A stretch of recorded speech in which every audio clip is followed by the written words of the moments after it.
10 amalan utama di bulan Ramadan.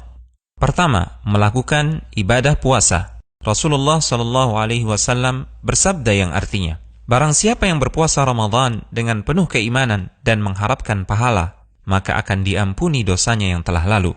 Kedua, melakukan salat malam, salat tarawih dengan berjamaah. Rasulullah SAW bersabda yang artinya, barang siapa yang salat malam di bulan Ramadan dengan penuh keimanan dan mengharapkan pahala, maka akan diampuni dosanya yang telah lalu. Ketiga, memperbanyak sedekah dan kedermawanan, seperti memberi makan fakir miskin, membantu orang yang membutuhkan, memberi makan orang yang berpuasa saat berbuka, dan lain-lain. Rasulullah SAW bersabda yang artinya, barang siapa memberi makan orang yang berpuasa, maka baginya pahala seperti orang yang berpuasa tersebut, tanpa mengurangi pahala orang yang berpuasa itu sedikit pun. Keempat, memperbanyak membaca Al-Quran. Bulan Ramadan adalah bulan Al-Quran, karena pada bulan Ramadan, Al-Quran pertama kali diturunkan. Sebagaimana firman Allah Subhanahu wa Ta'ala yang artinya, bulan Ramadan adalah bulan yang di dalamnya diturunkan Al-Quran sebagai petunjuk bagi manusia, dan penjelasan-penjelasan mengenai petunjuk itu,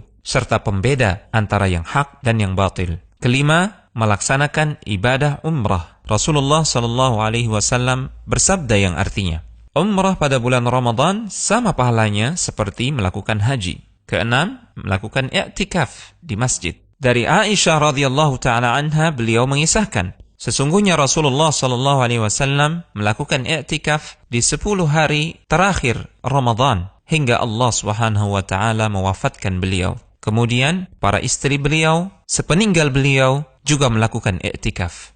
Ketujuh, mencari keutamaan Lailatul Qadar dengan bersungguh-sungguh dalam beribadah. Rasulullah SAW bersabda yang artinya, barang siapa yang salat malam pada malam Lailatul Qadar dengan penuh keimanan dan mengharapkan pahala, maka akan diampuni dosanya yang telah lalu. Kedelapan, menyegerakan berbuka puasa dan mengakhirkan sahur. Rasulullah SAW bersabda yang artinya, senantiasa manusia dalam keadaan baik selama mereka menyegerakan berbuka. Rasulullah SAW juga bersabda, lakukanlah santap sahur, karena dalam santap sahur terdapat keberkahan. 9. Memperbanyak zikir, doa, dan istighfar. Rasulullah SAW bersabda yang artinya, sesungguhnya orang yang berpuasa ketika ia berbuka, doanya tidak akan ditolak. 10. Membayar zakat fitrah. Dari Ibnu Abbas radhiyallahu ta'ala anhuma, beliau berkata, Rasulullah SAW mewajibkan zakat fitrah untuk mensucikan orang-orang yang berpuasa dari kesia-siaan dan kata-kata yang keji, dan juga untuk memberi makan fakir miskin. Barang siapa yang menunaikannya sebelum salat hari raya, maka zakatnya diterima, dan barang siapa yang menunaikannya setelah salat, maka itu hanyalah sedekah di antara sedekah biasa. Al-Hujjah.com